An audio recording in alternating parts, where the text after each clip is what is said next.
Terima kasih Anda masih bersama kami. Bagi Anda yang baru saja bergabung, kami hadirkan kembali 3 berita utama hari ini. Penangkapan terduga pengguna narkoba di Kota Tebing Tinggi diwarnai kericuhan lantaran pihak keluarga menghalangi proses penangkapan. Sejak 3 hari terakhir, harga eceran telur ayam di Pematang Siantar terus melonjak. Kini pedagang sepi pembeli. Kloter pertama calon jemaah haji asal Kabupaten Mandailing Natal diberangkatkan ke Madinah melalui Bandara Kuala Namu, Kabupaten Deli Serdang.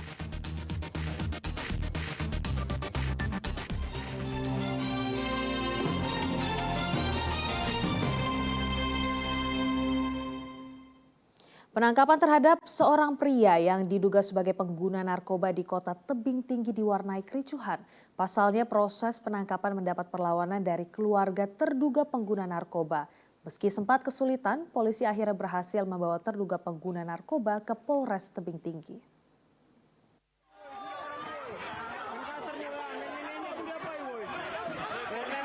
Ini bukanlah keributan atau kerusuhan. Ini merupakan proses penangkapan terduga pengguna narkoba di Jalan Ketumbar, Gang Amir Hamzah, lingkungan 5 Kelurahan Bulian, Kecamatan Bajenis, Kota Tebing Tinggi. Kericuhan terjadi lantaran pihak keluarga dari terduga pengguna narkoba mencoba menghalangi penangkapan yang dilakukan pihak kepolisian pada Selasa sore. Pihak keluarga juga sempat menghadang mobil petugas saat mereka hendak membawa terduga narkoba. Aksi keluarga ini berakhir setelah petugas bersikap tegas dengan membawa paksa seluruh orang yang terlibat. Melakukan proses penangkapan, kita dihalang-halangi oleh pihak keluarga dan masyarakat setempat. Dan akan tetapi tersangka berhasil kita bawa ke Polres Tebing berikut barang bukti, dan masyarakat yang keluarga yang menghalangi juga kita amankan untuk diproses selanjutnya. Selain terduga pengguna narkoba, sejumlah keluarga yang mencoba menghalangi penangkapan turut diperiksa di Polres Tebing Tinggi. Muhammad Hamdani melaporkan dari Kota Tebing Tinggi. Harga eceran telur ayam di Pematang Siantar melonjak dalam 3 hari terakhir. Kenaikan harga telur ayam dipicu pasokan berkurang dari peternak serta tingginya harga pakan ayam. Beginilah suasana di tempat grosir telur ayam di Kota Pematang Siantar. Para pekerja melakukan sortir telur ayam sebelum dikirim ke pedagang. Harga telur ayam meningkat di tingkat grosir sejak 3 hari silam. Kenaikan harga telur ayam mengakibatkan kondisi pasar sepi pembeli. Harga telur ayam di tingkat pedagang eceran naik dari Rp1.400 per papan menjadi Rp1.800 per papan. Harga telur dari distributor 16,8 per papan. per papan. Per papan. Jual sekitar 1.800 per butir. per butir. Kenaikan dari sebelumnya berapa ya? Dari 14 waktu lebaran 14,50 atau 15,50. Sekarang 18. Iya.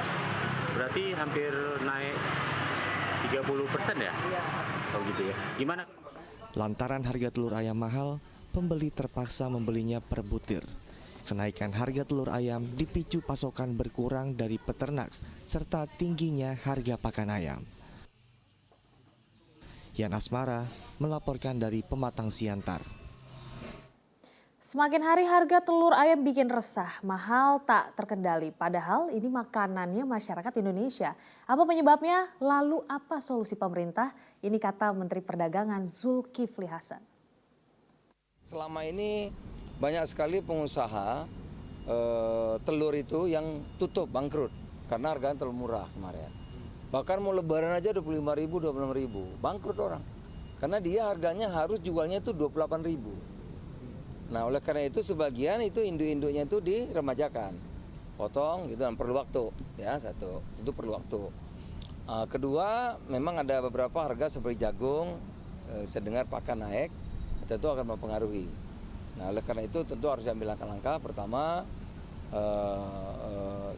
tentu produksinya ya, saya kira perlu sedikit, sebentar lagi juga sudah mulai stabil. Kedua, kita lagi diskusikan soal jagung. Kalau dulu jagung kalau sampai harganya mahal kan disubsidi pemerintah 1.500 per kilo. Nah, cuman sekarang kalau andai kata itu nanti kita putuskan, belum, ini lagi akan dibahas. Tapi yang disubsidi itu dari petani lokal. Sebanyak 359 calon jemaah haji asal Sumatera Utara terbang pada Rabu lalu dari Bandara Internasional Kuala Namu, Kabupaten Deli Serdang.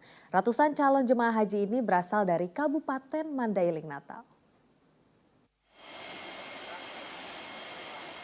Sebanyak 359 orang calon jemaah haji 2023 embarkasi Medan tiba di landasan terbang Terminal Kargo Bandara Internasional Kuala Namu, Kabupaten Deli Serdang. Jemaah yang berasal dari Kabupaten Mandailing Natal ini menjadi kelompok terbang pertama asal Sumatera Utara yang diterbangkan ke Madinah. Pemerintah telah menyiapkan 8-10 bus untuk mengantar setiap kloter yang tiba di Madinah disesuaikan dengan jumlah rombongan. Satu rombongan berjumlah sekitar 40-45 orang. Terdapat sekitar 20% calon jemaah haji lansia akan diprioritaskan untuk mendapat perhatian dan pengawalan ketat tim BPIH Kota Medan. Sekretaris PPIH Medan menambahkan, terdapat 1 jemaah haji yang ditunda keberangkatan karena sakit. Ya, untuk pemberangkatan jemaah haji kloter pertama Sumatera Utara ya, berasal dari Kabupaten Mandailing Natal. Ini dari pertama kita penerimaan tanggal 22 ya, penerimaan 23 kemarin berjalan dengan lancar. Ya, jumlah berangkat kloter 1 Madinah ini berjumlah 359 orang jemaah. Diinformasikan ada satu orang yang sakit, Pak. Ya, 1 orang sakit karena memang tidak datang ke asrama haji. Keberangkatan jemaah haji melalui Bandara Kuala Namu akan berlangsung dari 24 Mei 2023 hingga 17 Juni 2023. Muhammad Hamdani melaporkan dari Kabupaten Deli Serdang. Lahan persawahan seluas lebih kurang 50 hektar milik warga Dusun 1 Desa Padang Langkat, Kabupaten Langkat, kini sudah tidak bisa lagi ditanami dengan padi. Hal tersebut diduga akibat limbah pabrik pengolahan kelapa sawit yang dibuang dan mengalir ke persawahan warga.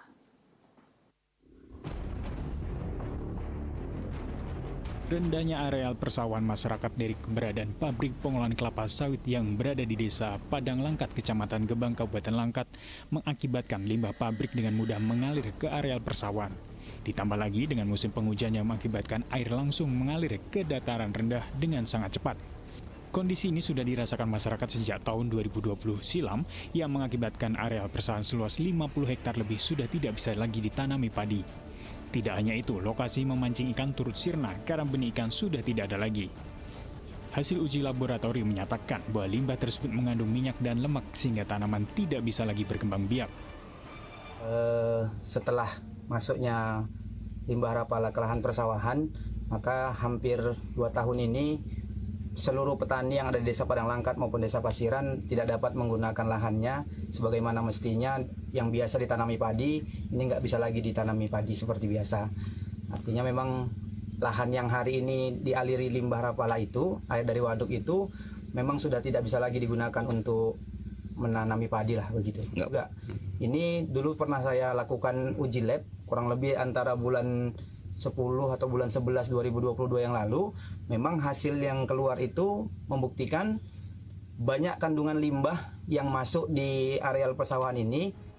Asset Manager PT Rapala, Bernard Huta Barat membantah bahwa air yang mengalir ke persawahan masyarakat bukan limbah, melainkan air bersih milik pabrik yang dibuat guna mengatasi kemarau agar pabrik tidak kekurangan air. Kalau itu limbah itu yang kami alirkan ke masyarakat tidaklah benar. Itu adalah dulu, itu memang ada daerah rendahan pada tahun 2000-an, pabrik kami itu kekurangan sumber air. Itu kekurangan sumber air, maka kami anggap itu bisa jadi penampungan air. Itu kami bikin benteng supaya ada mensuplai air keperluan untuk pabrik.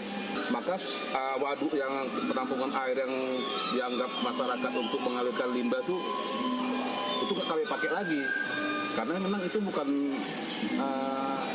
penampungan limbah, bukan air limbah itu adalah air bersih dari tada hujan yang untuk mensuplai pengolahan di pabrik. Rencananya, pihak PT Rapala akan melakukan mediasi dengan masyarakat terkait limbah yang dibuang ke areal persawahan sehingga permasalahan tidak berlarut dan masyarakat bisa kembali menanam padi. Muhammad Hamdani melaporkan dari Kabupaten Langkat.